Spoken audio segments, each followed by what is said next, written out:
covered by the world's entire population of monarch butterflies.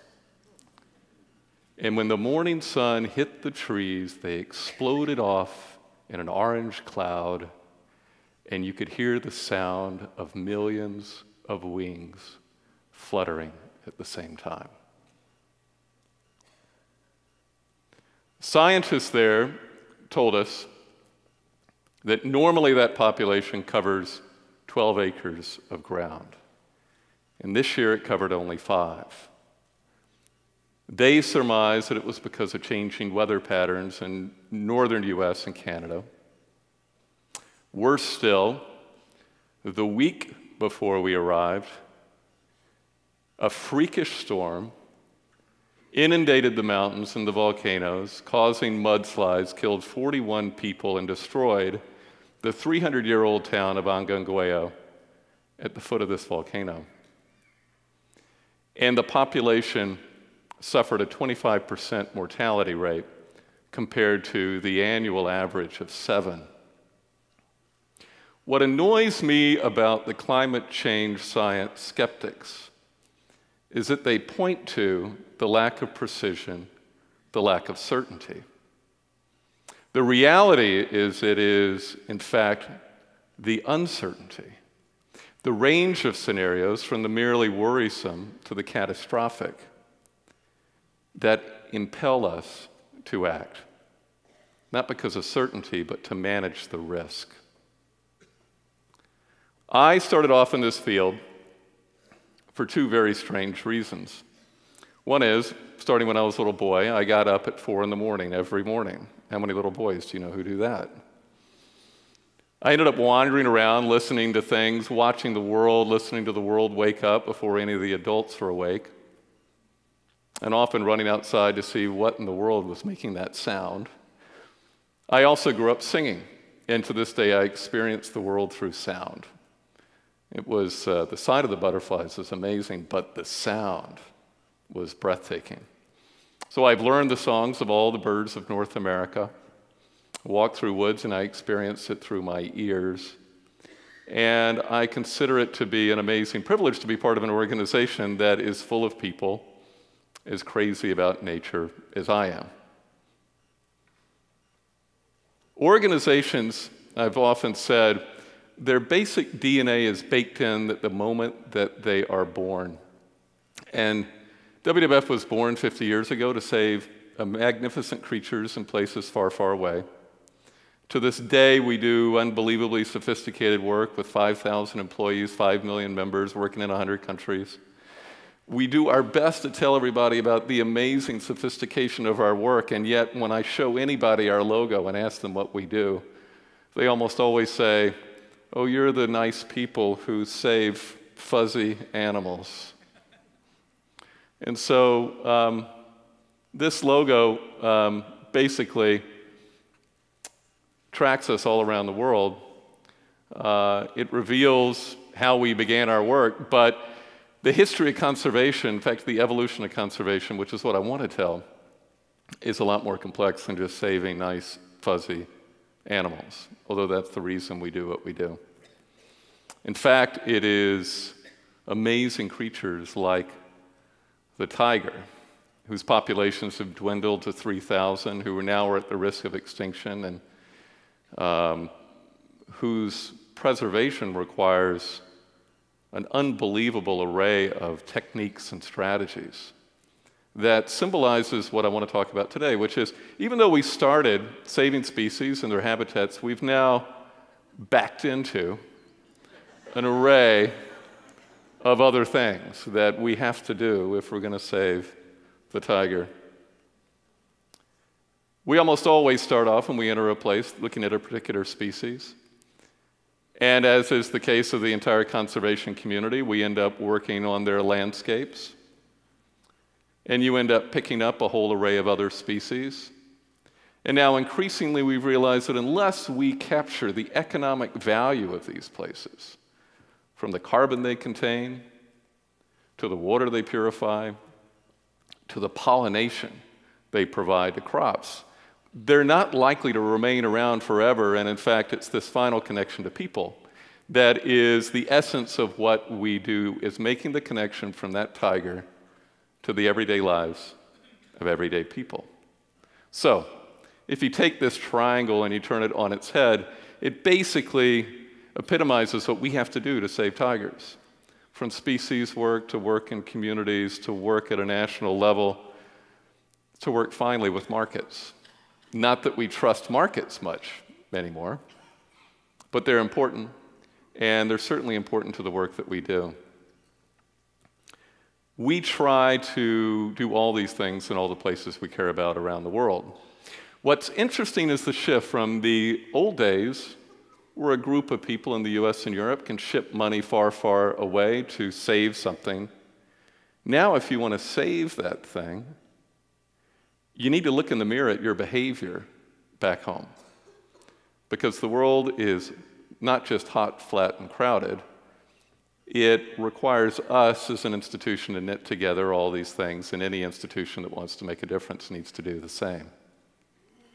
Every 2 years, we produce a report called the Living Planet Report. It estimates the demands that humanity places on the planet, compares that to the carrying capacity of the planet. Right now, we figure we demand 1.3 times what the planet can sustain.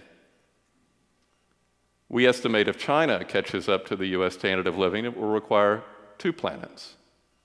No matter where I go in the world, whether it's Papua New Guinea or Mexico or the Congo or the Amazon, everyone talks about China and what China's new standard of living means for them. Because that great sucking noise you hear is all the minerals, all the trees, all the fish, all the things we care about being either cut down or harvested to meet the changing and improving demands of the world. If the rest of the world lives like we do here in the US, it would require 11 planets, by the way. So we don't have 11 planets, so something obviously has to give. In our work, that means finding ways to meet the needs of people using less land, less water, and less energy. So, what does that look like? If you take the places that I've described, and I was in the Amazon in September, I just came back from the Coral Triangle. In any of these places, you can look at how the landscape's changing. And what you see is, you see climate change in many cases. Even more so, what you see is agriculture. You see the imperative to feed the world. You see the imperative to feed the world growing to 9 billion people. And you see the imperative to feed the world that wants to live like we do here in the US. And the pressure of agricultural commodities on these places is immense. So, if we take any one of a number of agricultural products and you array them across these places, in the Amazon, you see soy and livestock nibbling away at the edge of the Amazon. In Borneo, you see palm oil. And in the coastal East Africa, you see coffee. In any of these places, these are the things we have to wrestle with. So how, if you're a conservation group, do you get leverage against this vast array of commodities in global markets? Well, here's where we see the leverage. I hate to show you a picture of a champagne glass just before a cocktail hour, but the supply chain looks something like this, with consumers at the top, retailers and distributors in the middle, and producers at the bottom. What we care about is reducing the pressure of these supply chains on the places we care about. So if you were us, what would you do? Would you work on the billion or so producers? Would you try to change the purchasing patterns of 7 billion people on Earth? Or would you focus in the middle? And in fact, there's something like several hundred companies that control 70% of the choice that you and I have. When we enter a store, or if you're in a company, the type of products you buy, there are just a few hundred companies that control most of the choice that we have. And that's where you get leverage. So I'll tell a story of how this plays out. First of all, in each of these places, there are companies that you recognize. Some you may not recognize. that are the main drivers of production. The way we look at the world, there are these big commodities that are changing the places we care about. If you take any one of them, you can drive down what are the most important companies we have to engage to change the patterns of behavior. So something we all know and love, chocolate. Where does it come from? Who grows it? Who distributes it? Turns out we have a relationship or a partnership with most of these companies. If you do that all across the board, these are the logos that hold the future of the world in their hands.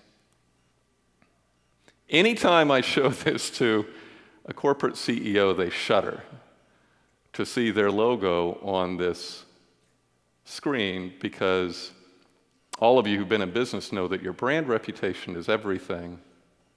And the value of your logo, the value of your brand, is a huge item on your balance sheet.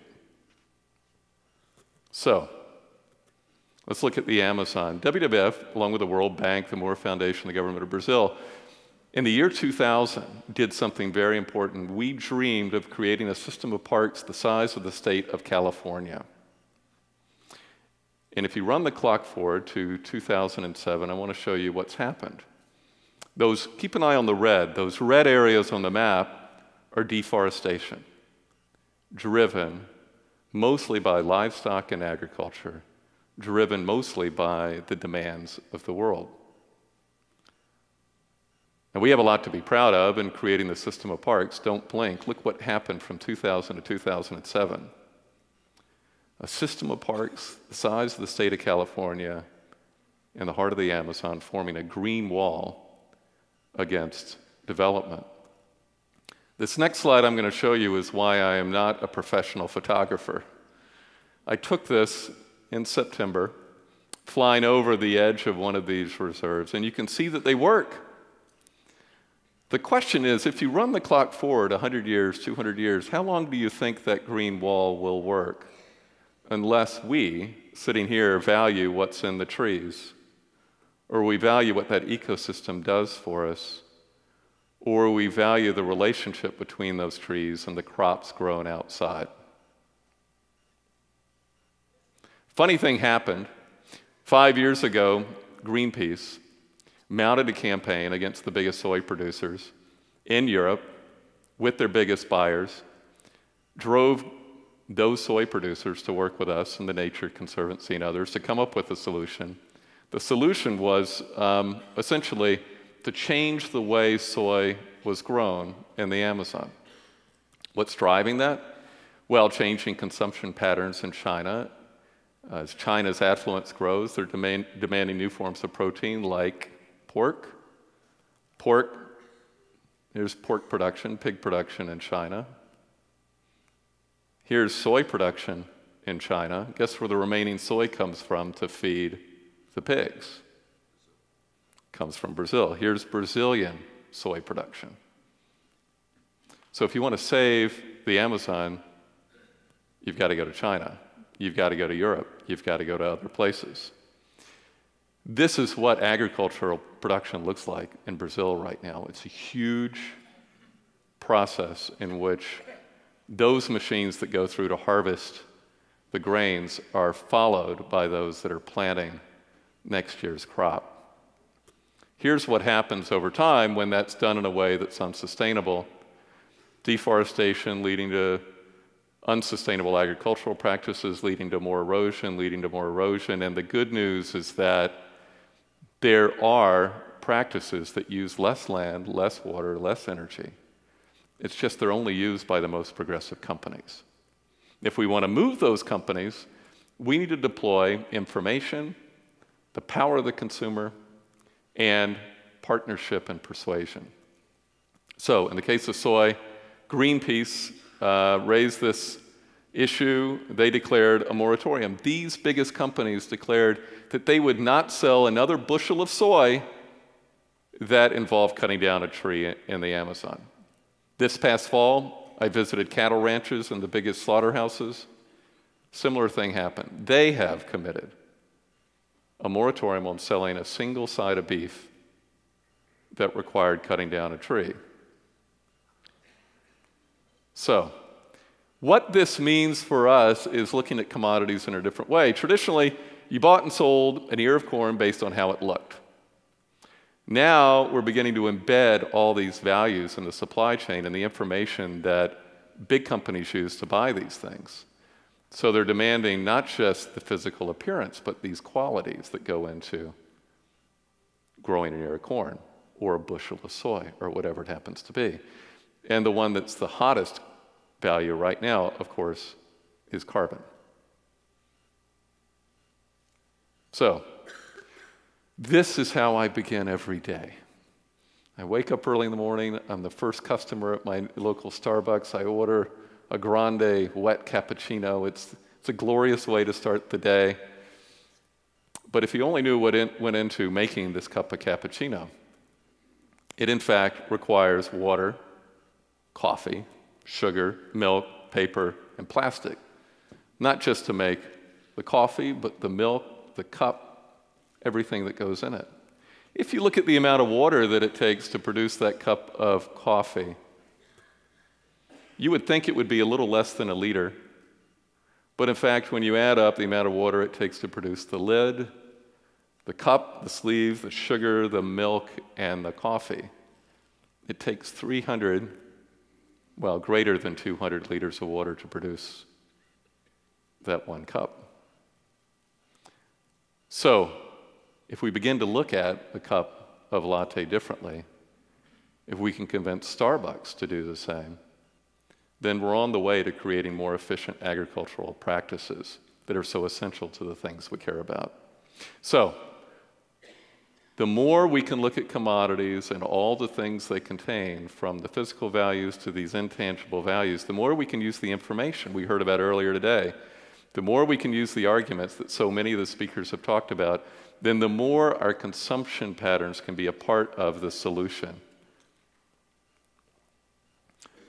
I spent 2 weeks ago with the chairman of one of the biggest companies on earth and part of their advisory board, where he announced that they are committed not only to reduce their carbon emissions throughout all the countries they work in, but to also drive that through their supply chain.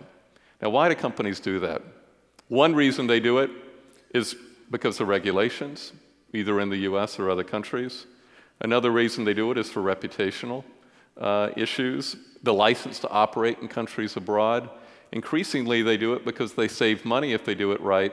But finally, and the most interesting piece is, those companies that get this right will own and secure that supply chain when that supply chain will be a rare commodity that countries compete over in the future. From our point of view, you look at any product and you begin to see it through a different lens. Whether it's a bar of chocolate, how many liters of water it takes to produce.